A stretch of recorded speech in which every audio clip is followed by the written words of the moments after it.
전라남도가 지난 7월 27일부터 2주째 시행 중인 거리두기 3단계를 오는 22일까지 2주간 연장하기로 했습니다. 거리두기 연장과 함께 사적 모임과 직계가족 모임도 4명까지만 허용됩니다.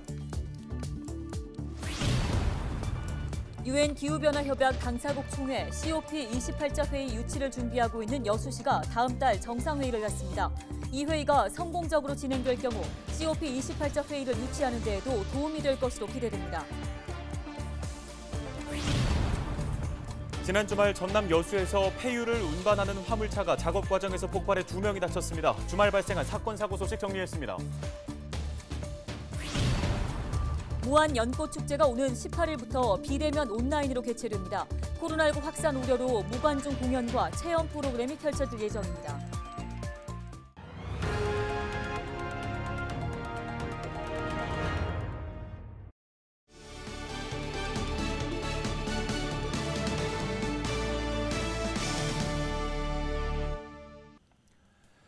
시청자 여러분 안녕하십니까? 헬로티비 뉴스입니다. UN 기후변화협약 당사국 총회 COP28차 회의 유치를 준비하고 있는 여수시가 다음 달 정상회의를 엽니다. 도시의 기후, 환경의 문제를 논의하는 국제회의체인데요. 회의가 성공적으로 진행될 경우 COP28차 회의를 유치하는 데에도 도움이 될 것으로 보입니다. 도시환경협약 여수정상회의 준비 상황, 서경 기자가 취재했습니다. 전 세계 51개국, 156개 회원도시를 두고 있는 도시환경협약 UEA. 탄소 중립 정책을 논의하는 UEA 회의가 다음 달 여수에서 펼쳐집니다. 회의 주제는 탄소 중립을 통한 지속 가능한 도시. 전 세계 회원국들의 우수 사례를 살펴보고 우리 지역 실정에 맞게 도입할 수 있는 방안을 논의하는 자리입니다. 이번 회의에서는 광주와 타이페이 사례가 우수 사례로 공유될 예정입니다. 코로나19로 인해 회의 방식은 비대면 화상회의와 대면 회의로 병행됩니다. 대면 회의는 약 한 20개국 정도 한국에 지금 현재 상주에 있는 대사관들이 참여해서 국가를 대신해서 한다고 할까요? 그래서 이제 우리 기후변화 대응 관련한 이제 논의를 하고 그 이슈에 대해서도 이제 공유를 하는 이제 그런 회의가 될 것 같습니다. 여수시는 특별 세션으로 COP28 남해안 남중권 개최를 위한 공동선언을 준비하고 있습니다. COP28차 회의가 여수를 비롯한 남해안 남중권 10개 도시에서 열려야만 하는 이유를 전 세계 정상들에게 설명하기 위해서입니다. COP28이 유치되면 전 세계 회원국 관계자 3만여 명이 여수와 남해안 남중권을 찾게 되는 만큼 코로나19 이후 지역경제 활성화 측면에서도 큰 보탬이 될 것으로 기대됩니다. 여수시는 아시아 최대 규모의 석유화학단지가 운영되고 있는 여수에서 탄소 중립 정책을 논의하는 것 자체가 매우 큰 의미를 가질 것이라고 설명합니다. 지역부터 실천해오는 과정에서 나라로 실천해가는 그런 거라고 보시면은 작은 COP라고 보시면 가장 이해하기 빠를 것 같습니다. 또 우리 COP28을 유치하는데 한 사람 한 사람들의 관심이 필요하기 때문에 꼭 그런 부분들이 좀 협조가 됐으면 좋을 것 같습니다. 여수 정상회의 UEA 개최가 COP28 유치 성공을 위한 초석이 될 것으로 기대하고 있는 여수시. 여수 정상회의 UEA는 다음 달 29일부터 10월 1일까지 사흘 동안 여수 세계박람회장 엑스포 컨벤션 센터에서 펼쳐집니다. 헬로티비 뉴스 서경입니다. 무안 연꽃축제가 오는 18일부터 비대면 온라인으로 개최됩니다. 코로나19 확산 우려로 무관중 공연과 체험 프로그램이 이어질 예정인데요. 네, 언제 어디에서나 즐길 수 있는 축제를 박정호 기자가 소개합니다. 아시아 최대 백년 자생지인 무안 회산 백년지입니다. 축구장 46개 크기인 33만 제곱미터 부지에 순백색 연꽃이 자리 잡고 있습니다. 지난해 코로나19로 축제가 취소됐지만 올해는 온라인으로 진행됩니다. 백년지 주무대에 온라인 방송 스튜디오를 구성하고 무관중으로 다양한 공연이 펼쳐질 예정입니다. 또 지역민들의 소소한 사연을 전하는 프로그램과 코로나19로 만나지 못하는 사람들의 이야기도 마련됐습니다. 체험 프로그램은 백년등 만들기와 품바 체험 등 누구나 집에서 안전하게 즐길 수 있도록 준비됐습니다. 코로나19로 인해 함께 모이고 만나 즐기는 축제 개최가 사실상 어려워졌습니다. 이러한 시대 변화에 맞춰 무한 연꽃축제도 온라인이라는 새로운 옷을 입고 오는 8월 18일부터 20일까지 5일간 여러분을 만나게 되었습니다. 이번 축제는 지역 경제 회복에도 기여할 전망입니다. 코로나19 등으로 농산물 판로 확보에 어려움을 겪고 있는 지역민을 위한 프로그램이 진행됩니다. 라이브 커머스를 통해 고구마와 양파잼, 잡곡 세트 등 지역 농특산품을 판매할 계획입니다. 또 유명 셰프의 고구마 요리법과 SNS 전문가들의 힐링과 먹는 방송 등 다양한 볼거리가 마련될 예정입니다. 이번 무한 연꽃 온라인 축제에서는 10만 평의 해산 백년지를 배경으로 백년의 향기와 풍요로운 생명의 의미를 담아낸 수준 높은 공연과 무한의 우수한 농수 특산품을 판매하는 라이브 커머스, 그리고 온라인으로 함께하는 다양한 체험 행사와 참여 프로그램이 여러분과 함께 할 것입니다. 이 밖에도 버스킹 공연과 달빛 음악회, 청소년 페스티벌과 연꽃 가요제 등 프로그램이 진행됩니다. 24회 무한 연꽃 축제는 오는 22일까지 SNS 무한 연꽃 TV나 축제 누리집을 통해 언제 어디서든 즐길 수 있습니다. 헬로티비 뉴스 박종호입니다.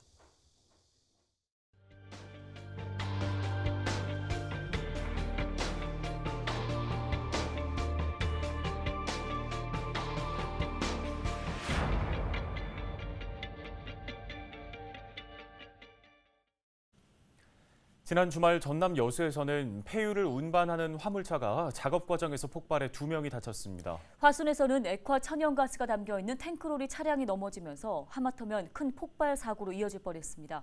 주말 발생한 사건 사고 소식 고정민 기자가 정리했습니다. 소방대원들이 탱크로리 차량의 내부를 살펴봅니다. 전남 여수의 한 공업사에서 폐유 운반에 쓰이는 탱크로리 차량이 폭발해 원인 조사에 나선 겁니다. 탱크로리 차량이 폭발한 건 7일 낮 5시 50분쯤. 이 사고로 30대 작업자 2명이 화상을 입고 병원으로 옮겨져 치료를 받고 있습니다. 소방당국은 용접을 하는 과정에서 불꽃이 폐유 증기와 만나 폭발한 것으로 보고 정확한 원인을 조사하고 있습니다. 폐유 운반용 탱크로리 차량 상부에서 용접 작업 중 유증기에 의한 폭발 사고로 화재가 발생한 것으로 추정하고 정확한 원인을 조사 중에 있습니다. 화물차 한 대가 가드레일을 넘어 논두렁으로 추락했습니다. 9일 새벽 3시 반쯤 화순의 한 도로에서 액화 석유가스를 실은 18톤급 탱크로리 차량이 전복된 겁니다. 다행히 사고 당시 주변엔 다른 차량이 없었고 가스 누출도 발생하지 않았습니다.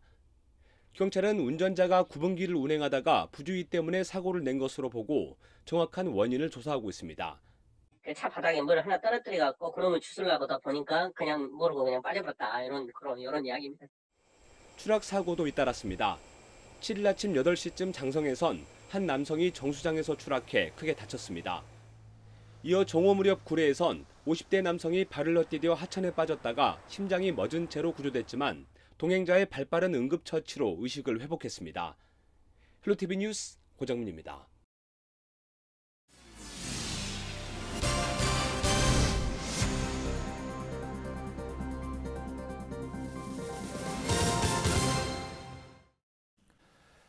지난 8일 전남에서 코로나19 확진자 14명이 추가 발생한 것으로 파악됐습니다. 지역별로는 진도에서 7명, 여수 2명, 목포와 담양, 영광, 완도와 영암에서 각각 1명씩입니다. 진도 확진자 중 6명은 근해어업 선원 출항전 검사에서 확진된 선원들의 접촉자입니다. 나머지 1명은 일반 주민으로 지난 4일 확진된 전남 2111번과 식당에서 접촉하면서 자가격리를 받던 중 양성 판정을 받았습니다. 목포와 여수 확진자는 선제검사에서 확진된 사례입니다. 목포 확진자는 승선원 선제검사에서, 여수의 확진자는 외국인 근로자 전수검사 과정에서 양성 판정이 나왔습니다. 나머지 여수 확진자 1명은 전남 2115번 확진자의 가족입니다.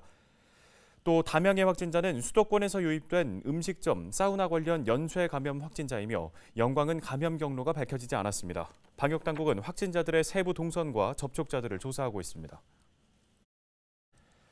최근 확진자 11명이 발생한 광양 물놀이 시설 관련 자가격리자가 280여 명에 달하는 것으로 나타났습니다. 지난 7일 광양에서는 해당 시설을 방문한 초등학생 7명과 중학생 1명, 성인 3명 등 모두 11명이 코로나19 확진 판정을 받았습니다. 이후 광양시 보건소는 해당 시설 이용객 전원과 접촉자 등 1000여 명에 대한 진단검사를 실시했고 검사 결과 9일 오전 10시 기준 추가 확진자는 나오지 않았으며 280여 명이 자가격리 중이라고 밝혔습니다. 또한 심층 역학조사 결과 처음 증상이 나타난 사람은 앞서 2박 3일 동안 해당 시설을 이용한 천안 확진자인 것으로 확인됐습니다. 이 광양 물놀이 시설에서 발생한 코로나19 집단 감염 대응 상황을 점검하기 위해 김영록 전남도지사가 광양을 찾았습니다. 김 지사는 8일 광양시 재난안전대책본부를 방문해 물놀이 시설 관련 확진자 현황을 보고받고 코로나19 확산을 막기 위한 선제 조치를 강조했습니다. 그러면서 광양시의 빠른 대응으로 추가 확산을 막을 수 있었다며 자가격리자에 대한 철저한 관리와 광범위한 역학조사, 세밀한 방역 조치를 당부했습니다. 전라남도가 지난 7월 27일부터 2주째 시행 중인 거리두기 3단계를 오는 22일까지 2주간 더 연장하기로 했습니다. 거리두기 연장과 함께 사적 모임과 직계가족 모임도 4명까지만 허용됩니다.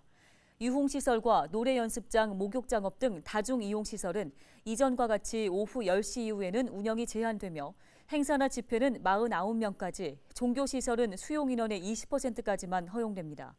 다만 여름철 무더운 날씨를 고려해 경로당이나 무더위 쉼터의 경우 접종 완료자에 한해 마스크 착용 등 방역 수칙을 준수하며 수용 인원의 50% 이내로 운영되지만 경로당 내에서 취식은 금지됩니다. 광양시의 2차 긴급재난생활비가 오는 24일부터 지급됩니다. 긴급재난생활비는 전 시민 1명당 25만 원으로 지급 대상은 6월 30일 이전부터 신청일 현재까지 광양 시민으로 등록된 사람입니다. 신청자는 신청서와 신분증을 갖고 찾아가는 민원 창구 등에서 신청할 수 있습니다. 광양시는 지난해에 이어 올해에도 광양사랑 상품권 카드로 긴급재난생활비를 지급할 계획입니다. 광양시가 또 저소득층을 대상으로 1인당 국민지원금 10만 원씩을 추가로 지급합니다. 저소득층 추가 국민지원금은 5차 정부 재난지원금 사업의 일환으로 코로나19로 생계가 어려워진 저소득층의 가계 부담을 줄이기 위한 조치입니다. 지원금은 오는 24일까지 복지급여 대표 계좌로 지급되며 복지급여 계좌가 등록되지 않은 대상자는 읍면동사무소에 개별 연락을 기다리거나 직접 읍면동사무소를 방문해 신청하시면 됩니다. 국민지원금을 추가로 지원받을 광양시의 법정 저소득층은 올해 8월 기준 6,800여 명입니다.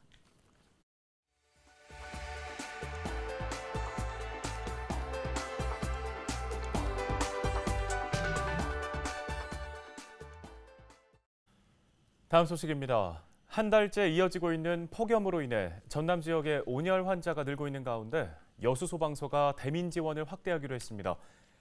전라남도가 지난달까지 집계한 온열 질환자는 74명으로 사망자는 발생하지 않았지만 가축의 경우 농가 98곳에서 3만 6천여 마리가 폐사한 상태입니다.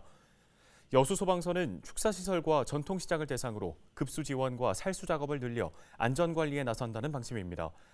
또한 폭염 시간대에 기동 순찰을 늘려 예찰 활동을 강화할 계획입니다. 네, 이처럼 최근에 폭염이 지속되면서 냉방기기 화재가 잇따르고 있어 각별한 주의가 필요해 보입니다.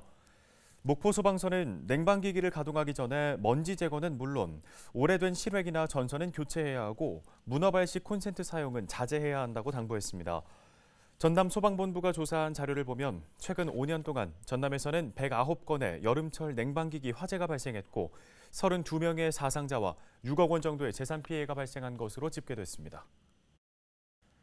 완도군이 한파 피해를 입은 농가를 대상으로 재난지원금 등 8억 원을 지원하기로 했습니다. 완도군은 과수와 채소 재배 농가 61곳에 작물 병해충 방지약제 살포비 7,600만 원과 유자농가 재해 피해 예방 관수시설 설치에 1억 7천만 원을 지원할 계획입니다. 재난지원금은 61곳의 농가에 2,300만 원이 전달됐으며 531곳에 5억 5,600만 원을 11월까지 지급할 예정입니다. 네, 오늘 헬로티비 뉴스 전남 저희가 준비한 소식은 여기까지입니다. 네, 시청해주신 여러분 고맙습니다.